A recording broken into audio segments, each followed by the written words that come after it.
প্রথমে তোমাদের এতে ভিডিও দেখাবো, তারপরে ভিডিওটি সবচেয়ে ফানি কমেন্টগুলি পড়ে শোনাবো।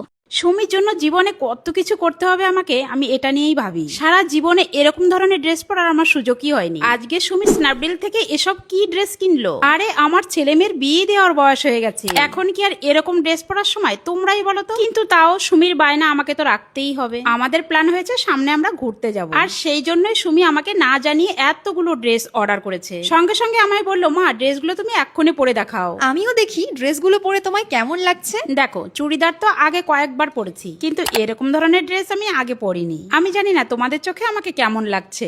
এই প্রথমবার এরকম ধরনের ড্রেস পরে আমার নিজের খুব ভালোই লাগছিল। যখন আমি ছোট ছিলাম তখন এরকম ড্রেস পাওয়াই যেত না। এবার তোমরা নিশ্চয়ই আমাকে বলবে, কাকিমা তোমার একটু রোগা হওয়ারই দরকার। হ্যাঁ, এটাই আমি এখন চেষ্টা করে দেখছি। রোগা হলে হয়তো ড্রেসগুলো পরে আরো সুন্দর লাগবে দেখতে। সত্যি বলতে প্রথম এই ড্রেসগুলো দেখে আমি ভাবছিলাম জানি না আমাকে কেমন লাগবে, কিন্তু পরার পর আমার মেয়ে আমাকে বলছিল আমাকে নাকি দেখতে খুব সুন্দর লাগছে। তোমাদের কি মনে হচ্ছে সেটা আমাকে অবশ্যই জানাবে। আর কোন ড্রেসের কত দাম আমি কিন্তু স্ক্রিনে সব মেনশন করে রেখেছি। যদি তোমাদের মায়েদের জন্য এরকম ধরনের ড্রেস কিনতে চাও তাহলে কমিউনিটি পোস্টে আমি কিন্তু ড্রেসগুলোর লিংক দিয়ে রেখেছি, একবার চেক করে নিও। তোমরা কি আজকেও আমাকে বলবে যে গোপাল ভাঁড়ের বউর মতো লাগছে? আচ্ছা, গোপাল ভাঁড়ের বউ কি এরকম ড্রেস পরতো? আমি জানি পরলে ঠিক আমারই মতো লাগবে। সে যাই হোক, আমার মেয়ে আমার এই ছোট্ট ইচ্ছা পূর্ণ করলো, এতেই আমি অনেক খুশি। চলো দেখা হচ্ছে কালকে।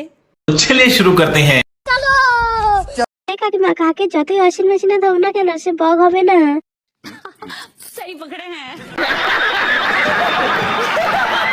বলছি নিজেকে আর কত জোগাড় বানাবেন হেলিকপ্টার মাসি?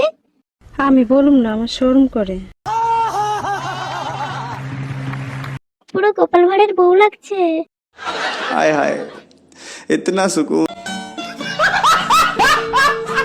বলছি আপনি ভাবছেন আপনাকে খুব কুল লাগছে, কিন্তু না, আপনাকে পুরো ফুল লাগছে। ठीक बोलेছো।